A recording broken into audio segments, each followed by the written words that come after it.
Last Tuesday, Jack tried to describe his evening to his flatmate in one sentence, and it took him almost a full minute just to find the right words. Not because his evening was strange or exciting, because it was completely normal. And normal is somehow the hardest thing to explain in a second language. It's true, we learn words for big moments, holidays, job interviews, first days at a new school, but nobody really teaches us how to talk about scrolling on the sofa, half watching a show, and falling asleep with the lights still on. Today, that changes. If you've ever frozen when someone asked, "So, what did you do last night?" This episode is for you. Stay with us. Welcome back to Rose and Jack Everyday English. We're so happy you're here. I hope yesterday's episode helped you.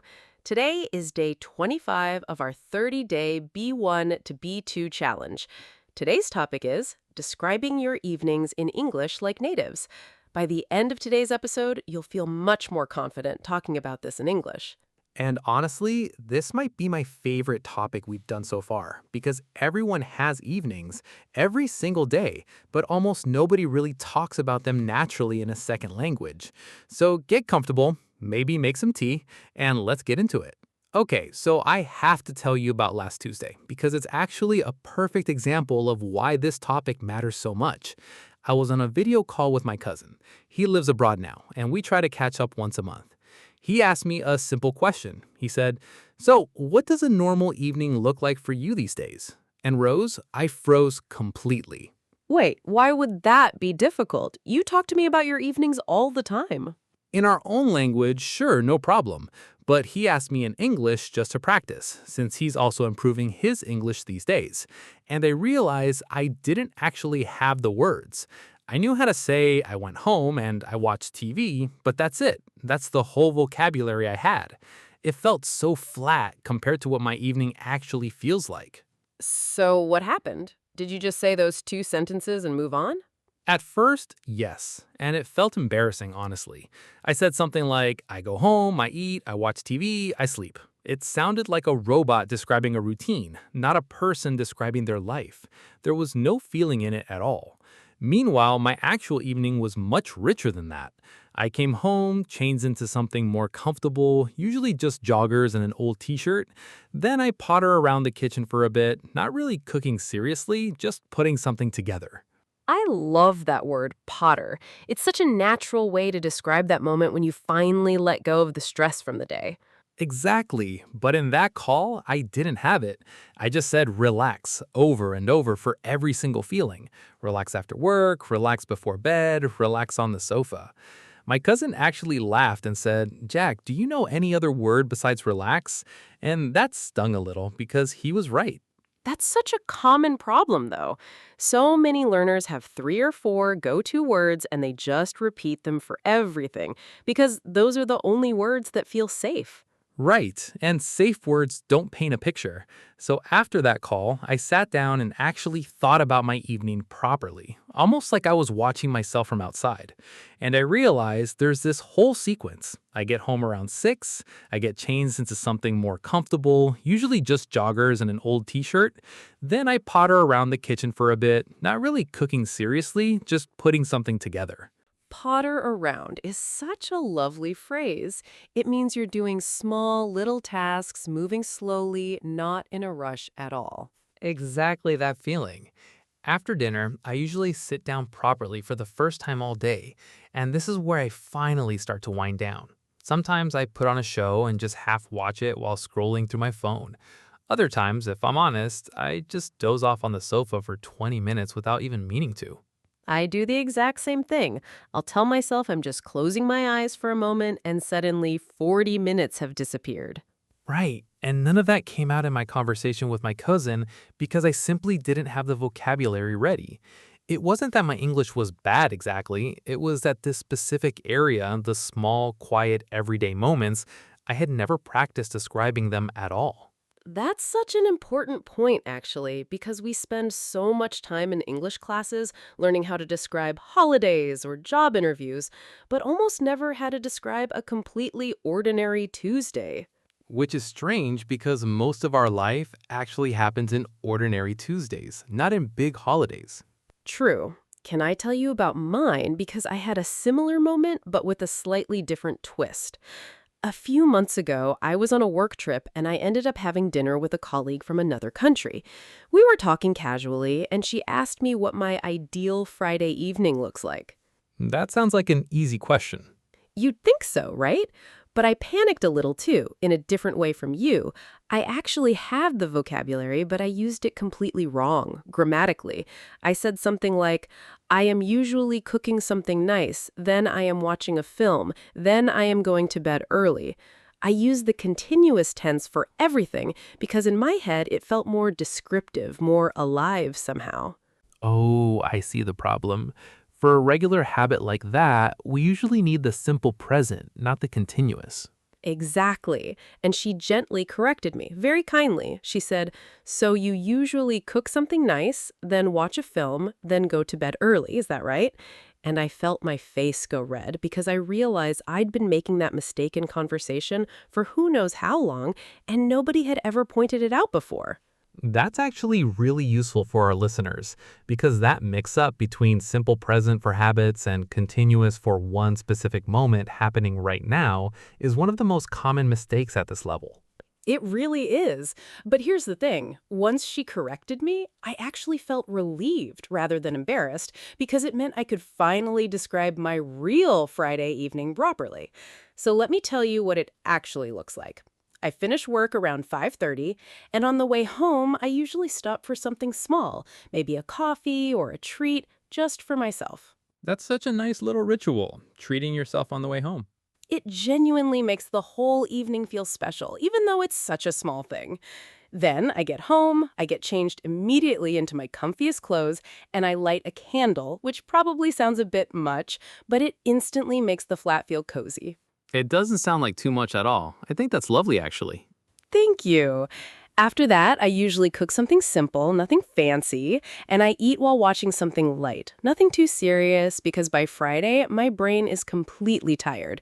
Then, and this is my favorite part, I usually call a friend, or sometimes you, and we just chat about nothing in particular for half an hour or so. I remember those calls. We talk about the most random things. We really do. And then I usually read for a bit before calling it a night, which I know sounds very calm compared to some people's Fridays, but that's genuinely what makes me happy. I actually think that's a really important thing to mention because a lot of learners assume a good evening always means going out somewhere exciting. But honestly, for a lot of native speakers, a good evening is exactly what you just described. Quiet, cozy, and completely ordinary.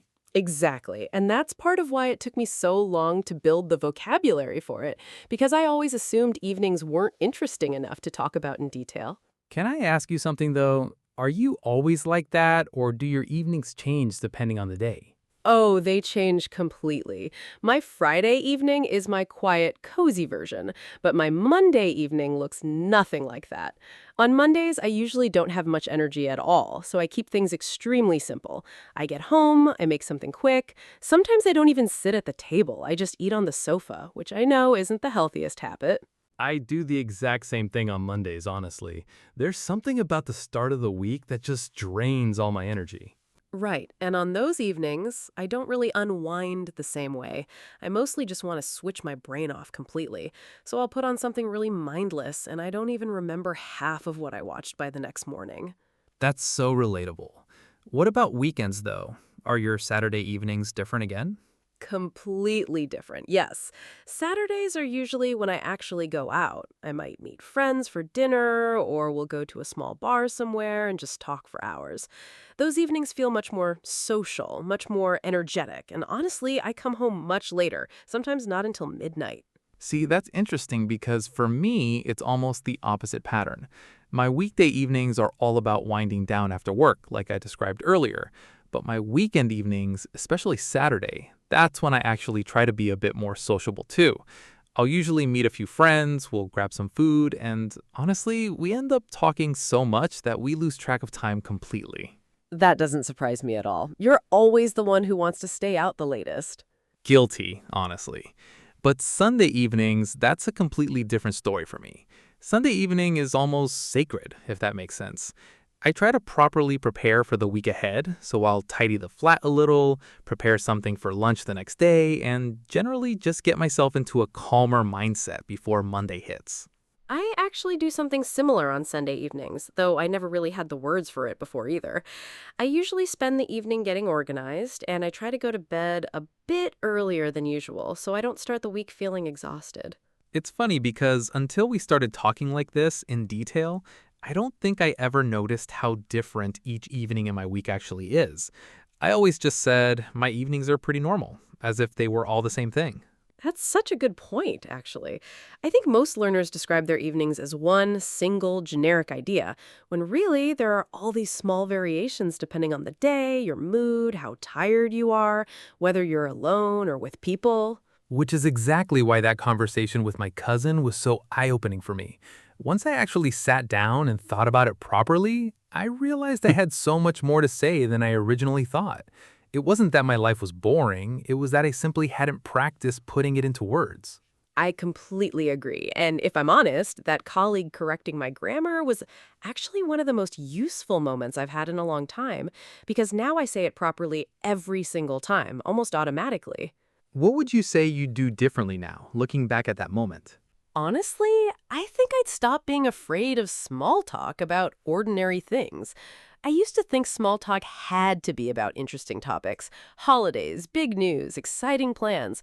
But actually, some of the warmest conversations happen when you just describe an average evening properly with real details.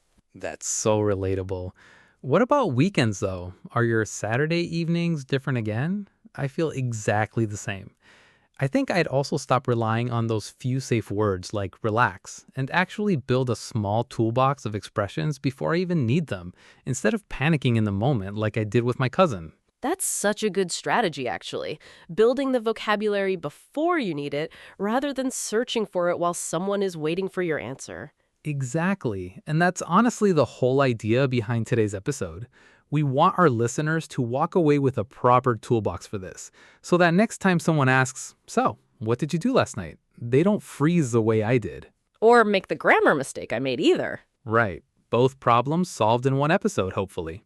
I really hope so, because I think this is one of those topics that feels small on the surface, but actually comes up constantly in almost every single conversation with a native speaker. It really does.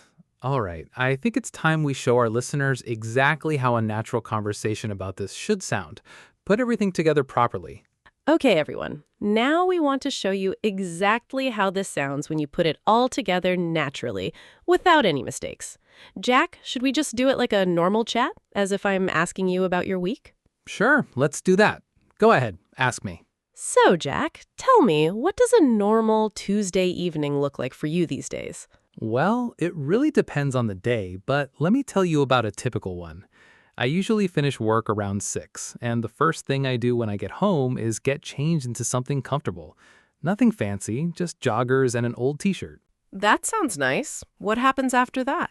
After that, I potter around the kitchen for a while. I'm not cooking anything complicated, just putting together something simple for dinner. Then, once I've eaten, I finally sit down properly for the first time all day, and that's when I really start to unwind. Do you watch anything, or do you just relax quietly? Usually I put on a show, something light, and I half watch it while I scroll through my phone. Honestly, some evenings I even doze off on the sofa without meaning to, and I wake up 20 minutes later completely confused about what happened in the episode. That happens to me too, more than I'd like to admit. What about weekends, though? Is Saturday evening different for you? Completely different. On Saturdays, I usually meet up with friends. We'll grab some food together or go to a bar, and we end up chatting for hours.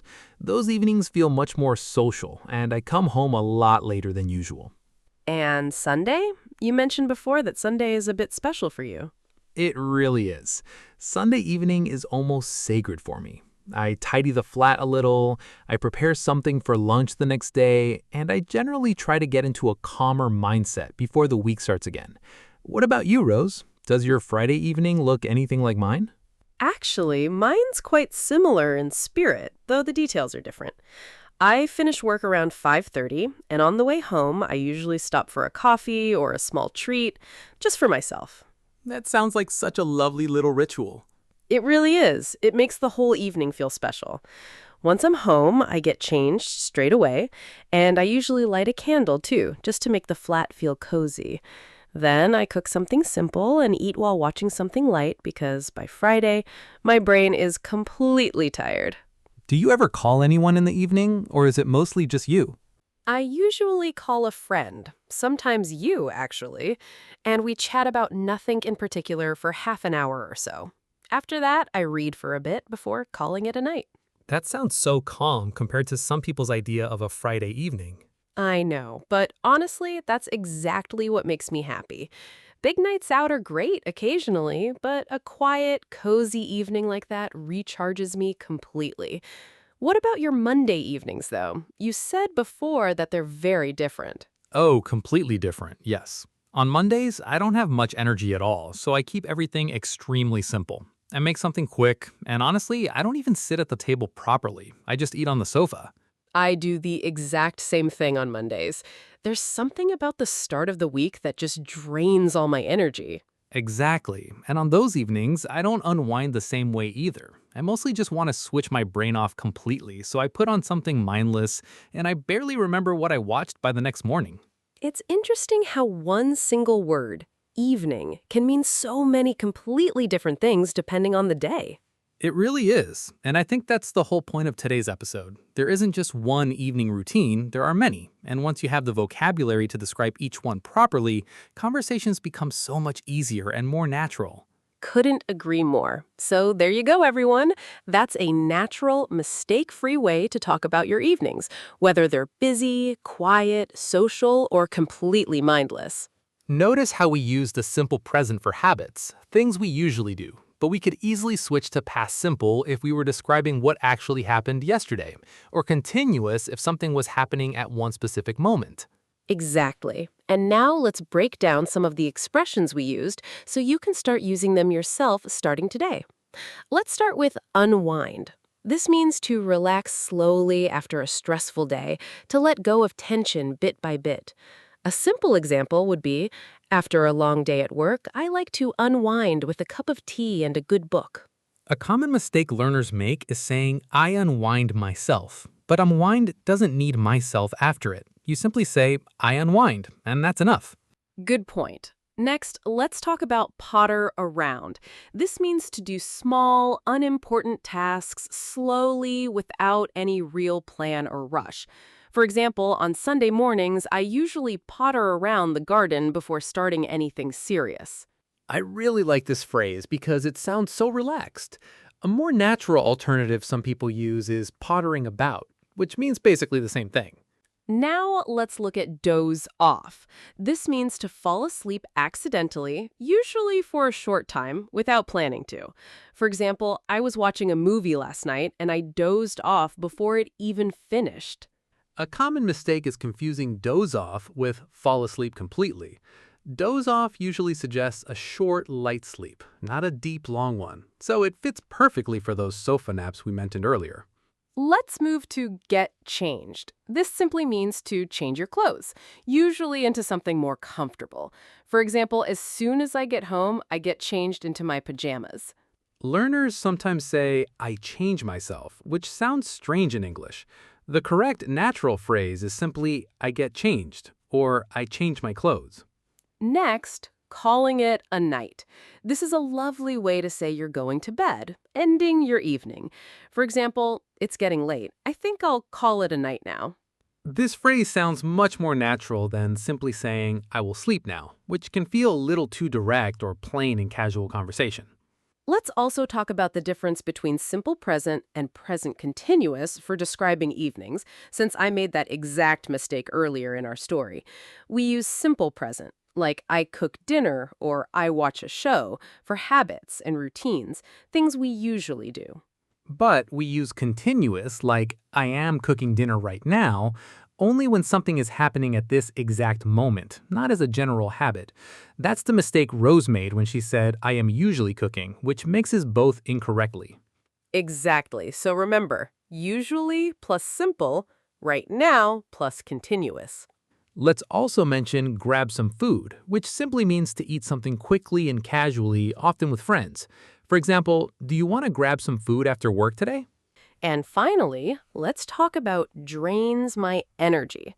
This means something makes you feel very tired, both physically and mentally. For example, Monday mornings always drain my energy completely. A more natural alternative some people use is wipes me out, which means almost the same thing, feeling completely exhausted. Let's look at some common mistakes learners make when describing their evenings. First mistake. Incorrect. I am usually watching TV after work. Correct. I usually watch TV after work. Remember, usually signals a habit, so we need simple present, not continuous, even though continuous sounds more descriptive in your head. Second mistake. Incorrect. I relax myself on the sofa. Correct. I relax on the sofa. Relax doesn't need myself after it, just like unwind. Third mistake. Incorrect. Yesterday, I am cooking dinner when my friend called. Correct. Yesterday, I was cooking dinner when my friend called. When we describe something in progress in the past, interrupted by another action, we need past continuous, not present continuous.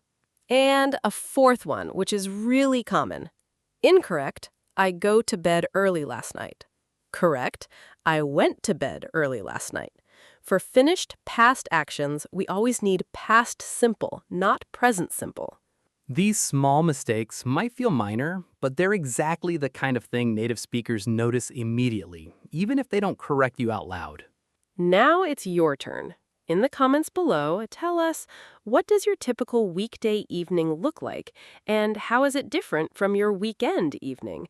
Try to use at least one expression from today's episode, like unwind, potter around, doze off, or calling it a night. Don't worry about writing something perfect. Just write naturally, the way you'd actually describe your evening to a friend. This is real English speaking practice, and the more you write, the more confident you'll become. We read every single comment, and we genuinely love seeing how different everyone's evenings are around the world. So go ahead, share yours, and let's start a real conversation down there. Thank you, friends, for listening to our today's episode. I hope you learned something from it. You're doing such a great job staying consistent with this challenge. And honestly, that consistency is exactly what makes the biggest difference in learning English speaking. Don't miss tomorrow's episode, day 26 of the B1 to B2 challenge. Subscribe now so you don't fall behind, and make sure notifications are turned on so you never miss a new episode of English Podcast for Beginners and Beyond. See you tomorrow, friends.